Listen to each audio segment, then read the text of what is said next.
जी अस्सलाम वालेकुम। सेक्शन 114 सी इंट्रोड्यूस करवाया गया था जिसमें इकोनॉमिक ट्रांजैक्शंस के ऊपर काफी रिस्ट्रिक्शन लगाई गई थी फॉर नॉन फाइलर। अगर आपको कोई इकोनॉमिक ट्रांजैक्शन करनी है इसमें या तो आपने गाड़ी लेनी है, आपने कोई प्रॉपर्टी परचेज करनी है, या फिर आपने कोई इन्वेस्टमेंट करनी है, इसके अलावा आपने बैंक अकाउंट मेंटेन करना है, तो इन सब चीजों के लिए एक कंडीशन आपको मीट करना जरूरी है, जो कि है एलिजिबल पर्सन की।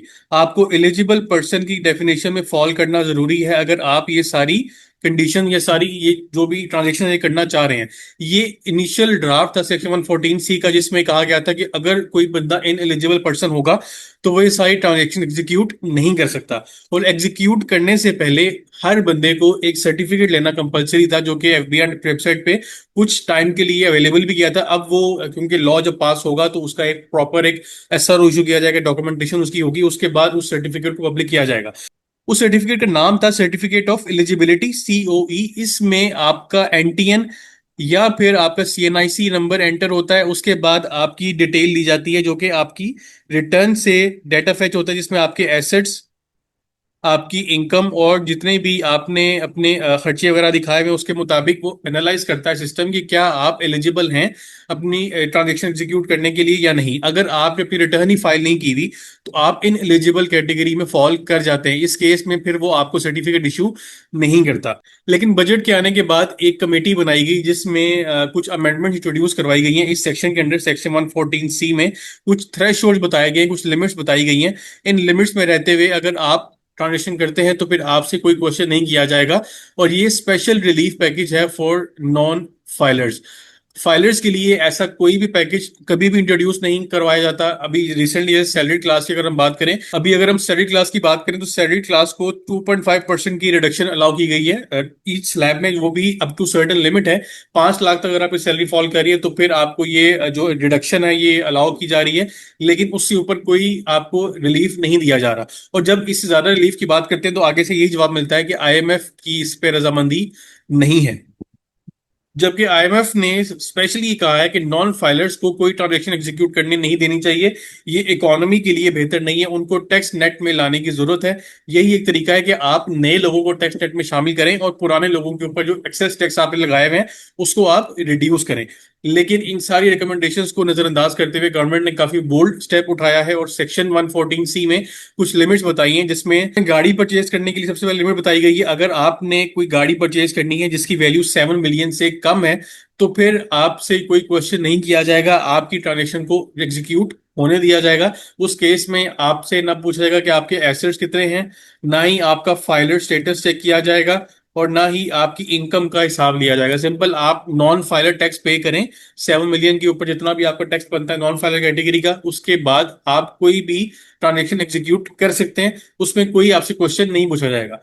सेकंड जो कैटेगरी है घर की, या अगर हम बात करें प्रॉपर्टी की, कोई भी आप प्रॉपर्टी अगर परचेज करते हैं, अगर वो रेजिडेंशियल नेचर की है तो फिर उस केस में 50 मिलियन तक की लिमिट है। अगर आप 50 मिलियन तक की प्रॉपर्टी परचेज करते हैं, मतलब 5 करोड़ तक की प्रॉपर्टी, अगर किसी क्वेश्चन आंसर के आप परचेज कर सकते हैं, आपसे कोई क्वेश्चन नहीं पूछा जाएगा। तो ये एक बहुत बड़ा रिलीफ है रेजिडेंशियल प्रॉपर्टी से रिलेटेड। अगर कोई भी बंदा रेजिडेंशियल प्रॉपर्टी परचेज करता है तो वो 5 करोड़ तक की प्रॉपर्टी परचेज कर सकता है अगर वो एक नॉन फाइलर है।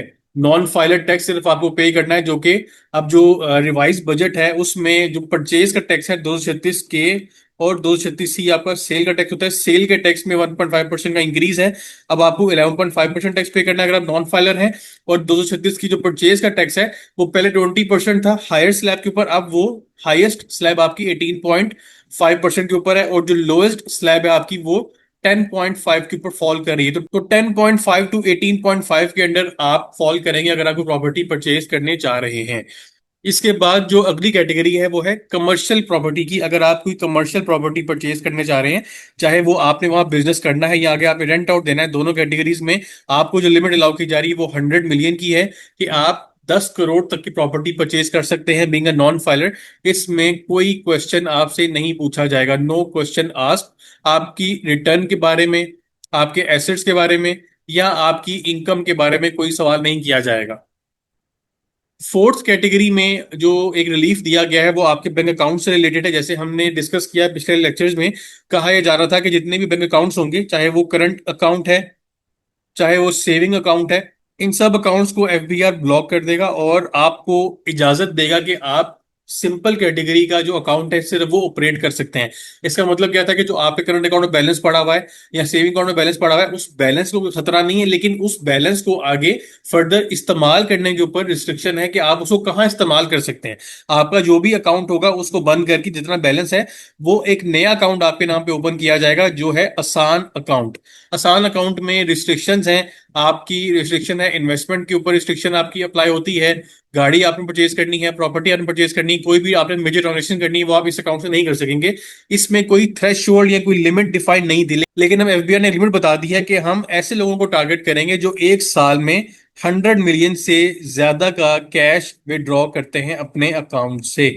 मतलब आपने अगर एक साल में 10 करोड़ से ज्यादा का कैश विड्रॉ किया है अपने अकाउंट से, तो आपको मुश्किलात का सामना हो सकता है, आपका अकाउंट ब्लॉक हो सकता है, आपके जो अकाउंट के ऊपर लिमिट्स हैं वो अप्लाई हो सकती हैं कि आप इससे ज्यादा ट्रांजेक्शन नहीं कर सकते। लेकिन मेरा ये ख्याल है कि 10 करोड़ की लिमिट जो है, इसमें 80 to 85% लोग कवर हो जाएंगे जो कि नॉन फाइलर कैटेगरी में फॉल कर रहे हैं, और वो टैक्स नेट में नहीं आएंगे। बाकी 15 से 20% वो लोग हैं जो एक हाई प्रोफाइल कैटेगरी में शामिल हैं, और एफबीआर उन्हीं को टारगेट कर रहा है। जो इस लिमिट से नीचे ट्रांजेक्शन कर रहे होंगे, एफबीआर उनको कोई भी कह सकते हैं नोटिस नहीं करेगा, और ना ही उन्हें किसी ऑडिट या किसी इंक्वायरी से गुजारा जाएगा। तो एफबीआर ने अब एक बार फिर ये क्लियर कर दिया है कि वो नॉन फाइलर्स को हर तरह का रिलीफ देने के लिए तैयार है, जबकि फाइलर्स के लिए कोई भी रिलीफ की बात की जाती है तो उसमें सबसे पहले ये डिस्कशन आती है कि आईएमएफ हमें अलाउ करेगा या नहीं करेगा। अब जो इसमें लिमिट्स मैंने आपको बताई हैं, कैश विड्रॉल के ऊपर है, या आपकी प्रॉपर्टी परचेज करने के ऊपर है, या आपने गाड़ी परचेज करनी है, अगर आपकी लिमिट ब्रीच होती है, फॉर एग्जांपल आप कहते हैं कि मैंने जो गाड़ी परचेज करनी है उसकी वैल्यू है 8 मिलियन, इस केस में आपको सबसे पहले एलिजिबल पर्सन की कैटेगरी में फॉल करना पड़ेगा। एलिजिबल पर्सन कैटेगरी में फॉल करने का मतलब क्या है कि आपको पहले रिटर्न फाइल करनी पड़ेगी लेटेस्ट टैक्स ईयर जो भी चल रहा है।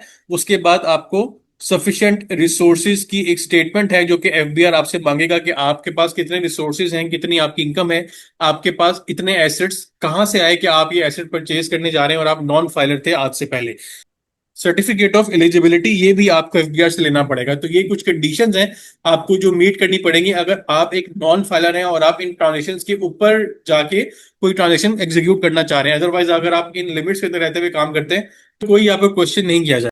तो ये रिसेंट अपडेट थी रिगार्डिंग बजट, जिसमें कुछ अमेंडमेंट्स इंट्रोड्यूस करवाई गई हैं। इन अमेंडमेंट्स को फाइनेंस कमेटी अप्रूव कर चुकी है और नेशनल असेंबली से अप्रूवल के बाद ये लॉ का पार्ट बन जाएगी, जिसके बाद फाइनेंस एक्ट की कॉपी हमें अवेलेबल होगी। वो भी इंशाल्लाह हम डिटेल में डिस्कस करेंगे इंशाल्लाह नेक्स्ट वीडियो में टॉपिक ऑफ डिस्कशन के। ध्यान रखिएगा, अल्लाह हाफिज़। मैंने अपने व्हाट्सएप पे चैनल बनाया है सीए पैकेज शेख के नाम से। इसमें जितनी भी रिसेंट अपडेट्स हैं वो आपको एक्सक्लूसिवली यहाँ पे अवेलेबल होंगी, रियल टाइम पे आपसे शेयर की जाएंगी। उसके बाद वीडियो में जो भी मैं डिस्कशन करता हूँ उसको मैं पहले ही ग्रुप में बता दूंगा इंशाल्लाह कि जो आज हम डिस्कशन करेंगे वो किस टॉपिक के ऊपर होगी। उसके अलावा जो भी नई अपडेट्स आएंगी वो इस चैनल के ऊपर आपको उसके लिंक्स या डॉक्यूमेंट्स आपको अवेलेबल होंगे। तो आपसे रिक्वेस्ट है, मैंने लिंक इस चैनल का डिस्क्रिप्शन में ऐड कर दिया, आप उसको जाकर फॉलो करें ताकि आप रिसेंट अपडेट्स के साथ इन टाइम अपडेटेड रहें।